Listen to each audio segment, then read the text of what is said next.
Okay. Yep. Oh, thank you. So I am here because one, Logan is wonderful, and I was just like, you know, what what more can I do? Um, and another reason is I live in Texas, and Mm, Texas is very well known for being kind of on the rigorous side of politics. So being represented is a really big thing, and it's something that I have always been passionate about because I think that is something that you can't take away.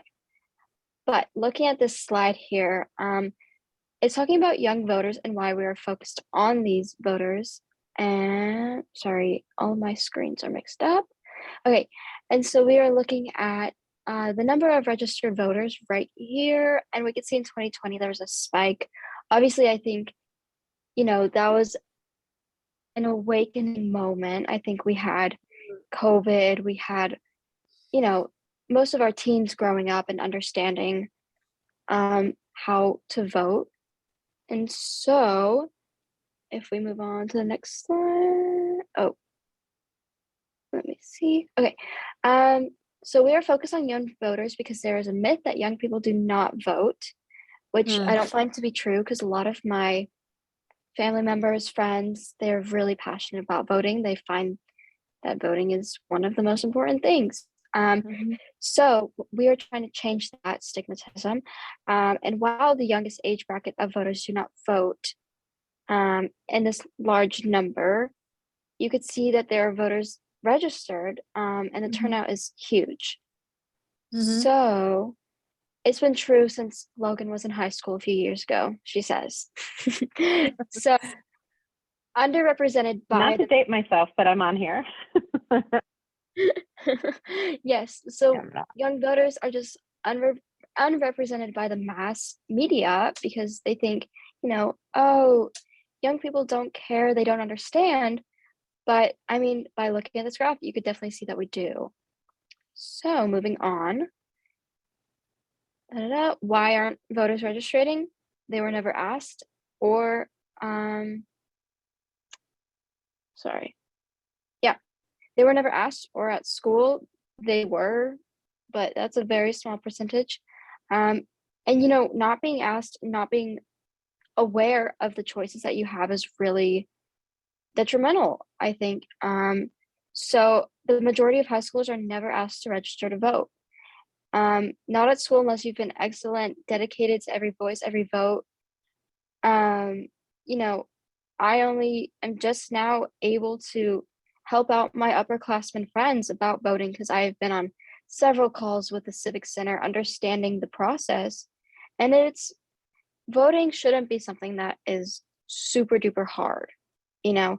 And I think signing up, I mean, even for the older generations where it's like they signed up with this ID several years ago and now they have to show up with that same ID, and it's like, how are they supposed to remember what they signed up with, you know? Um, so next, sorry, my screens are just not really working in the way I want them to. Okay, so relational organizing is basically getting this one-on-one communication. It's what we're doing right now, and it's really important. You want to reach out to find people who, really seem to care. A friend-to-friend outreach is the most effective turnout. It's more than twice as effective than every other method. This is why relational organizing is so important. People trust the people they know, obviously. And we see these other methods close the gap, but this is an incredible tool in our tool belt. So I think, you know, breaking this down to a more personal level, I know Shayna. Shayna's on this call, and she's reached out to me about her event. She's a part of the Nifty organization. So I think having those friends who are very passionate about the same things you are is extremely helpful in relational organizing. Um, okay, next, let me just find my spot. I'm so sorry. Okay, and this is another reason why we want to reach out to people. 23 of the population is not being reached out by political campaigns or organizations who rely on voter files to do outreach. The best way for us to choose to close those gaps, my apologies, is to reach out to people we know who may be low propensity voters. Because new voters do not have a voter history, first-time voters are by definition lower propensity voters. And many young people are first-time voters. So again, this goes back to being in the know. So next, we're going to talk about our contact list. So take a minute to reach out or think about people that you would reach out to. This could be anyone, maybe if they voted recently, if they're having trouble signing up and registering, or maybe they moved and their address is different and they just don't understand. These people might need an extra reminder. So if you want, you could take a minute. I do know that we only have 2 participants on here, so I know that maybe we should just move on. Great. I'm happy to jump in on this empower piece too. So that's why we're using this app that we keep talking about. Thank you so much, Zoe. Did any of you who have signed up for Empower before get a ping right as this call started from the app by chance? Oh, good. I like the nodding. That means that my message worked and my test worked, and it means you're already signed up for Empower. If you didn't get a ping, that means what an opportunity to sign up for Empower. So you can download it and use it to reach out to those 3 people that you thought of a moment ago that Zoe mentioned, or to 10 people, or to like all of the high school seniors at your home congregation, or to, recruit high school aged friends or children or grandkids to do that outreach. So you have to use your phone's browser to download the app, but you can type the website on here into your phone's browser, like Chrome or Safari, and that will invite you to download the app. And when you download the Empower app and sign up, you can choose to import the contacts of the 3 people you were thinking of when Zoe asked you to think of 3 people, or everyone in your phone, or something in between.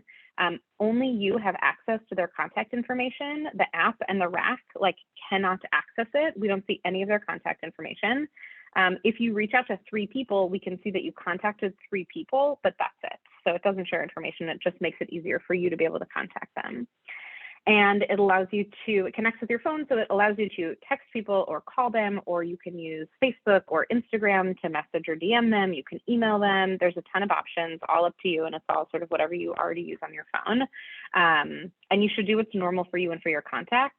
So when I was testing this out this week, I texted my former roommate who just moved to Boston this summer for his for his residency, because that's how we usually talk. So I texted him about making sure that he got registered to vote already, because he's been living there for a couple months and I want to make sure he's set. And then I called my grandma Lois, who moved to an independent living facility this spring, to ask if she requested her ballot, or she's one that takes a lot of field trips. So I follow them on Facebook, and she's always going out for ice cream or donuts with her new friends. So I reached out to say hey, did you request a ballot yet? Or is the van taking you to the polls? Because that's how we usually talk. I usually call her and we talk on the phone. So I will stop sharing now. Let's do some time for questions, or I'm happy to share my screen and sort of show what the back end of Empower looks like if you decide to use it and then become an organizer. Any questions?